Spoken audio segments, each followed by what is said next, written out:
And with that, we welcome you to the Davenport Football Coaches Show, the final coaches show of the year, live from Uccello's in Caledonia. I'm Rick Berkey, the head coach. Sparky McEwen is here for our final show. We had to move it up Monday night because of a basketball game tomorrow night, but we're here to enjoy Davenport's win Saturday over Northwood. We will talk about that. Sparky's brought a couple of special guest players that we'll get a chance to visit with and learn about them as well. And we'll look ahead to the final game this year, which is on the road at Saginaw Valley. Coach, first let's look back on Saturday's win. And we were talking just a little bit before the broadcast, and I don't think the casual outside fan can understand how important it is to you and your staff to see your seniors win on Senior Day.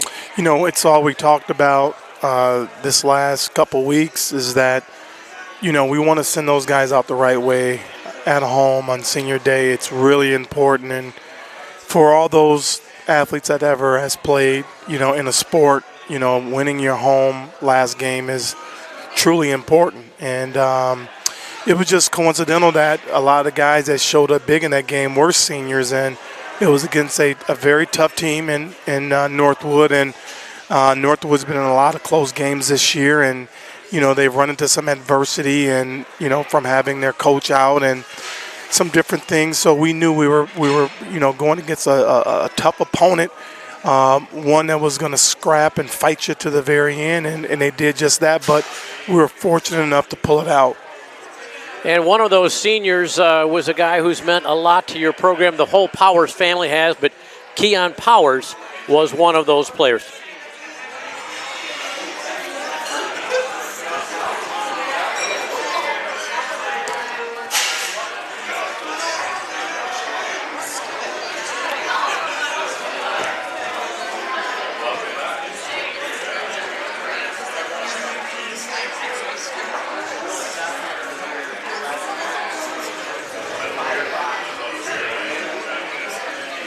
So, again, that was great to see for Keon, who's made so many big plays for you guys in many different ways, to see him grab a couple TD passes on that final day at home. I've talked about the Powers boys many times, and I have favorites. And I always tell it, I'm not afraid to tell it, but Keon's one of my favorites, and he's made big play after big play for us, and he's extremely quiet, and he goes about his business the right way. He lined up at quarterback. He lines up as a returner. He lines up as a slot receiver. He lines up at running back. He does it all for us, and he's a small guy with a huge heart, and he had a huge impact in that game. And going into that game, we felt like we needed for him and Coot to show up big. These are guys that have been very important in our offense the last couple of years. Well, you mentioned Coot. That would be Nate Couturier, and show up big. He did.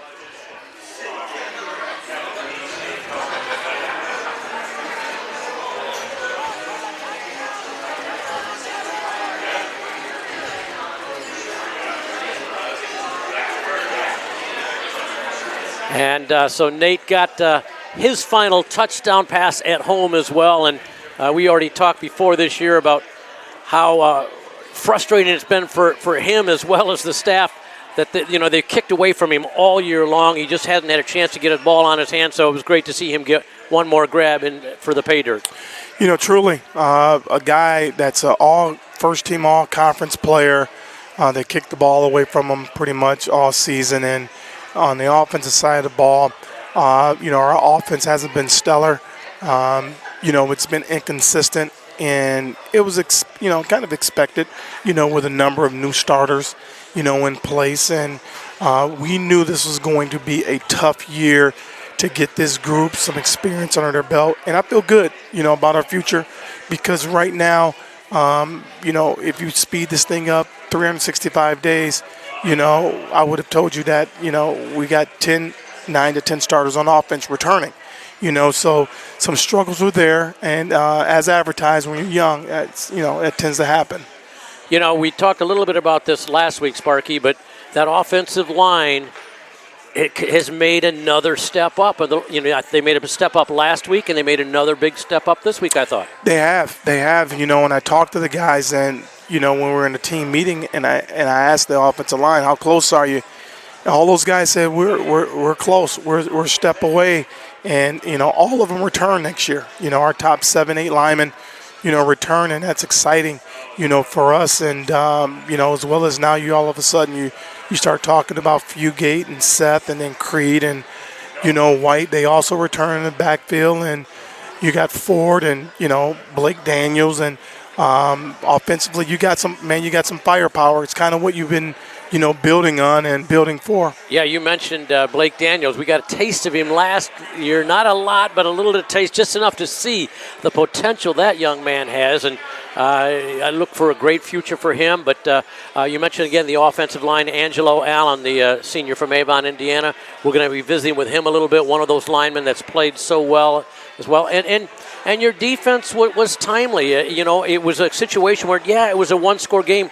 But I thought your defense, had the game in check for much of it. Well, on both their scores, there were a couple big plays in there, and we can't take that away from Northwood. It was their big play to make. We didn't make the big play, but we had a defensive back on a 3rd and long. He just, looked like he got shot in the middle of the field. He just fell to the ground, and he's actually one of our better cover guys. And then we had another instance on a big play, big downfield play, missed tackle. For the most part, they were pretty clean. We had a couple calls that, I always tell our guys, you got to have discipline. I thought there were a couple of discipline plays that we failed on to extend the chains for them. But other than that, I'm proud of the defensive players. We returned more starters on defense than we did this year. We had to replace 8 starters from this past year, and most of those guys were our linemen. And some quality linemen as well. Absolutely. All right, Coach, with the win, you move ahead of Northwood and Northern in the GLIAC standings. How important is that to you, as far as being, you're not going to win a league title? Is it a situation where you're saying, hey, if we're not 1 or 2, whether it's 3 or 6, doesn't matter that much? Or is that a big deal for you and the staff? Well, with our staff, if you think about it, all right, we know the conference that we're playing in. The coaches know who we are. In just our 2nd year of competition, the coaches in this league voted us number 5 in the league. That's one heck of an honor, okay? And guess what? We're fighting for that, that spot, so that tells you that we're earning the respect that our kids have gone out, to fight for. All we want to do is get better every week. I've got to give respect to these coaches and players on these opposing teams. They have history, they have traditions. These guys have, triple digits in years of playing football. Okay, and all of a sudden you got this young program in its infancy stage coming in, taking Grand Valley to the wire the year before, Saginaw Valley in overtime last year, beating a program like Wayne State that just was in the national championship about 8 or 9 years ago, beating a tough Michigan Tech program, a historically tradition of a talented team that competes in northern Michigan. So we're doing some good things. We're headed in the right place. And, we beat Lindenwood. Lindenwood right now is the number 1 team in the GLVC, okay? They beat Indianapolis, which was ranked 6th in the country. So our program's doing some good things, and we don't scoreboard watch. We just want to go ahead and just continue to get victories. Yeah, you mentioned that, the Lindenwood, that's a game that doesn't show up in the GLIAC standings. But as you said, as the season's gone on, that win looks bigger and bigger and bigger. They haven't lost since, and they beat University of Indianapolis, and that program's beat Grand Valley a few times here of recent, and they were picked in the coaches poll to win the conference, and Lindenwood just beat them, and they haven't lost yet. All right, Sparky, we're going to talk a little bit about Saginaw Valley next time around. Before you do, I want to get a quick word on our 2 students that we're going to have come in here, offensive lineman Angelo Allen and defensive end Brendan Bowman. Angelo has come a long way. He's a young man that, he's a transfer into our program, and, he's had some health issues with his knees. And you want to talk about a guy that just changed it all around, okay, for the betterment of our program. He made a decision to come back and play with us, and I think he may have another year medically, and they're researching that right now. But he's one of our senior leaders in that offensive line room, and he's an unsung hero. He's a guy that our starter went down, with a health issue this past weekend. We had a starter that was out, and Angelo stepped right in, and all of a sudden he had the best game of, for everyone on offense. Our offensive line coach came in and said he played one heck of a game. So I'm just happy for Angelo that he's doing things the right way for us, and he's helped leading us towards, in the right direction with this process. Brendan Bowman, what can I say? Here's a guy that he lines up at tight end for us, and he plays defensive end. He's a value guy. He's an impact player. He's another transfer, came in from Central Michigan, and he's a Catholic Central graduate, so he's a hometown boy, and he's doing a heck of a job. And we got a couple years, so he's a high IQ football player. He plays with great intensity and passion, and another young man that does things the right way. So we're so excited about these two guys that are going to join us today. All right, let's do that. Coach is going to go over and enjoy some of that Uccello's good food. And by the way, we want to give a little plug of something going on at Uccello's a week from tonight. We're on here on a Monday night, which we normally are. We're normally on a Tuesday. But on Monday, 1 week from tonight, that is November 18th, they're going to have Tip a Griffin night at all the Uccello's locations, Caledonia, Granville, downtown, Rockford, Grand Rapids, and Standale. They're going to have Griffin's players and coaches out there serving, and you got a chance to make a tip that will go directly to the Grand Rapids Youth Foundation 1 week from tonight at all the Uccellos. So get out there, meet the Griffins, and Griff's going to be out there as well as around the area. So check that out. Oh, Finn will be at one of the stops too, so you have a chance at every Uccello's locations next Monday night. And tip generously because it goes to the Grand Rapids Griffins Youth Foundation, which does so many things for the area youth here in West Michigan. With that, we welcome in our first player guest. He is Brendan Bowman, a sophomore from, as Coach mentioned, Grand Rapids Catholic Central High School, playing on both sides of the football, defensive end and tight end. Scored a touchdown last year at Quincy. Yeah. Exciting that was as well. Let's talk a little bit about playing both ways. Is it hard to make that adjustment if they throw you in or out on one side or the other? It's not too bad. It's different playing, 2 weeks, it's just defense, and then coming back, a week later, and Sparky asks, hey, can you play a little bit of tight end this week in practice for me, do this and that, and, All right, I'm gonna put you on the spot. We're going to pretend Sparky can't hear you over the other table, even though he can, Brendan. He comes to you in the offseason. This is totally my idea. He comes to you in the offseason. You can only play on one side of the ball next year. Which one is it going to be and why? It's a tough decision. I've had a lot of fun this year on defense. Last year had a lot of fun on offense. So that's a difficult question. He's not listening. Trust me. Okay. It's not going to happen. But I'm saying this is all hypothetical. Yeah. I don't know. I'd maybe go with defense. Maybe. Rather be the hammer than the nail. Yeah. Right? Yes. Yeah. Yeah. All right. Well, let's go back to your high school days. Grand Rapids Catholic Central played for Todd Colser, one of the top high school programs in the state of Michigan. Never mind West Michigan, state of Michigan. Tell us what you learned as a football player and as a person playing under Coach Colster. Coach Colster is a good coach. He head coach. So I spent a lot of time with Coach Althouse playing D-line, and then played running back there too. So. But Coach Althouse taught me, he taught me a lot, and D-line, taught me how to be a good person, stuff like that. So a lot of. What was the biggest adjustments you had to make from high school ball, Brendan, to college ball? Time consumption. There's a lot of more work to be done in college than in high school. On and off the field, yeah. right? I mean, weight training as well as study and everything like that. You're in business management major. I know you still got a couple years to go yet, but what are you kind of thinking down the road you might like to do with that degree? It's a good question. I haven't thought too much about it. I've always wanted to own my own business. Okay.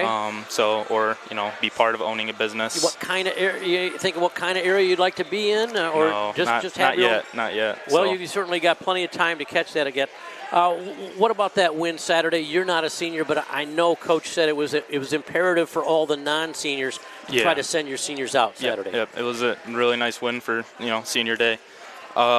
Another thing is last year, my first year here, is that we won the first 6 games and then we lost 5 in a row. We never came back after a loss, so that was I think that's a big thing for morale. That's a very good point. We can't underemphasize that as well.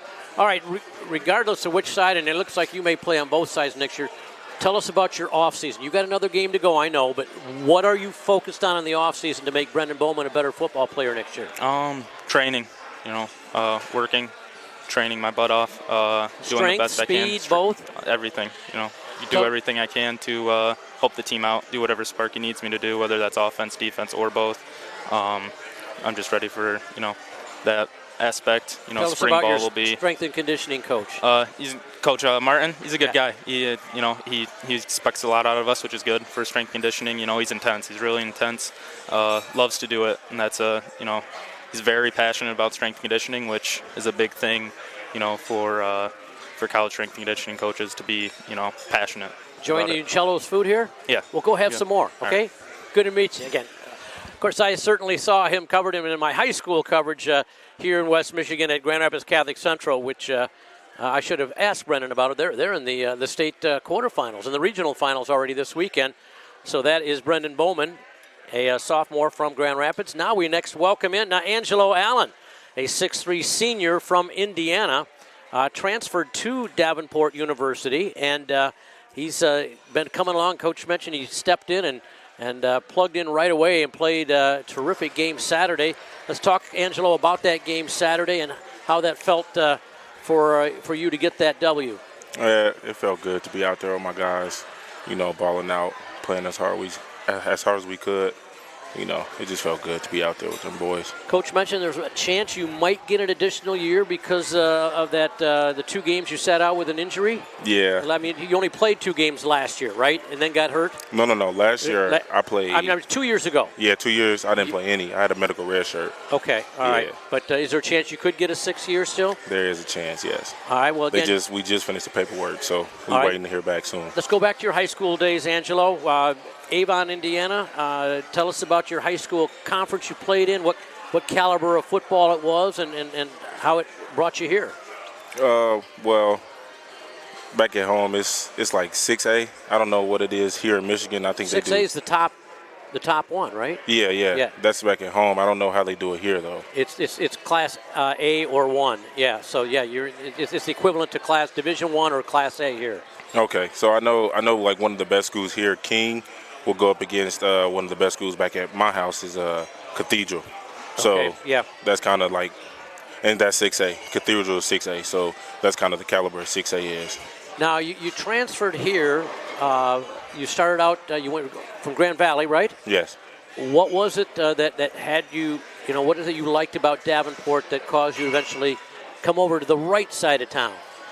I like that it was a new program, a fresh start.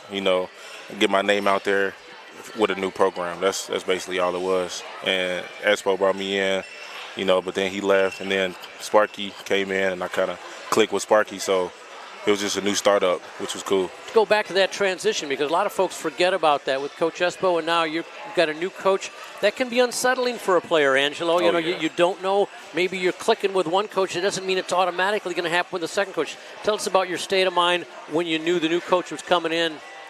I mean, at first we didn't know it was going to be Sparky. At first we thought it was going to be somebody else. It was going to, because that was already there. He was the interim head coach. But then as soon as Sparky got in, everybody was just sitting around trying to fill this guy out to see who is Sparky. But we ended up liking him. He got a good sense of humor, very passionate about the game. He certainly is. Yeah, so we Angelo love him. Majors in legal studies. You want to be a lawyer? Or just? Probably just going to law enforcement. Okay, all right. Good for you. You willing to go anywhere, or do you want to maybe go back to Indiana, or do you want to stay around West Michigan? Well, if you got it into law enforcement, where would you like to be? I'll probably stay around here. Why is that? Tell us why. What's Michigan? I fell in love with Michigan. I mean, I've been in with Indiana West my whole Michigan. life. West Michigan. There's West a difference between Michigan and West Michigan. Yeah. I'm a little biased. I understand that as well. All right. Tell us about your family, your background, and your supporters. I'm from Avon. My parents, Angelo Sr. and Lucretia Allen. My mom got a bakery back at home called Cretia Cakes. Oh, yeah. One day I'm going to have to give you a caramel cake. Oh, my goodness. Something crazy.